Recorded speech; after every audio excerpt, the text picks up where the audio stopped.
বৈষম্যবিরোধী ছাত্র আন্দোলন ঘোষিত মার্চ টু ঢাকা কর্মসূচিতে দিনের শুরুতে অংশ নেয় অবসরপ্রাপ্ত সাবেক সেনা কর্মকর্তারা। মহাখালী ডিওএইচএস থেকে সাবেক সেনা কর্মকর্তারা তাদের পরিবারের সদস্যদের নিয়ে লং মার্চ শুরু করেন। সেই সময় বিভিন্ন ধরনের স্লোগান দেন তারা।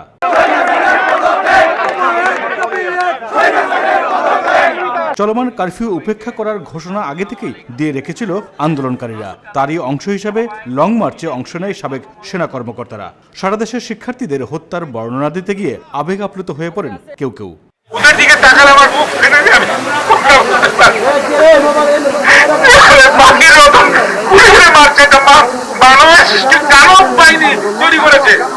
এই মুক্তিযুদ্ধ করেছিলাম আমরা এই দেশের জন্য, একটা স্বাধীন দেশে সোনার বাংলা করেছিলাম যে হেসে খেলে আমরা কাটাবো, এইটাই তাই পরিণতি। চেয়ারের জন্য এত ভক্তি ধরেন। আমি নিজে বলতাম যে এই জেনারেশন যে টিকটক জেনারেশন কি বলবেন, কিন্তু এখন আমার সেলুট করতে হয়। কি দেখানো তাদের অদম্য সাহস, দেশপ্রেম। আল্লাহর কাছে আমি মনোজাত করি যেন এই আজকের এই যে আমাদের আন্দোলন যেটা যদি শেষ হয়ে যায়, শেষটা দেখি।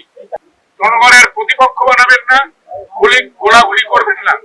এটা শুধু যাবে, আমাদের সেনাবাহিনী হচ্ছে শেষ ভরসা, শেষ আস্থা। জনগণের কার কাছে যাবে এবং জাতির ক্রান্তি লগ্নে আমরাই গিয়েছি।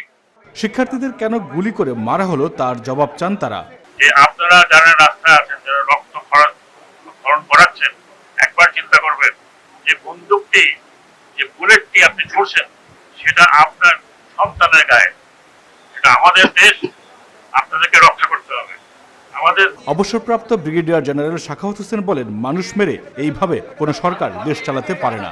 এখন পর্যন্ত যুদ্ধ চালাচ্ছেন, এখন পর্যন্ত নিহত আহত হচ্ছেন, তাদের জন্য আমাদের প্রার্থনা রইল আমরা যতটুকু পারি, যেখান থেকে পারি, যেভাবে পারি, তাদের সাথে অবশ্যই আমরা থাকবো। তারা অবিলম্বে পদত্যাগ করবেন,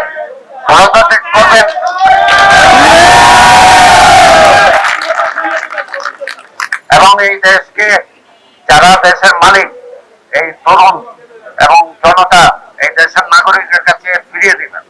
দেশের মানুষের উপর কোনো ধরনের নির্যাতন না করতে সেনাবাহিনীর প্রতি আহ্বান জানান অবসরপ্রাপ্ত সেনা কর্মকর্তারা। পুরো দেশটা একদম নষ্ট করে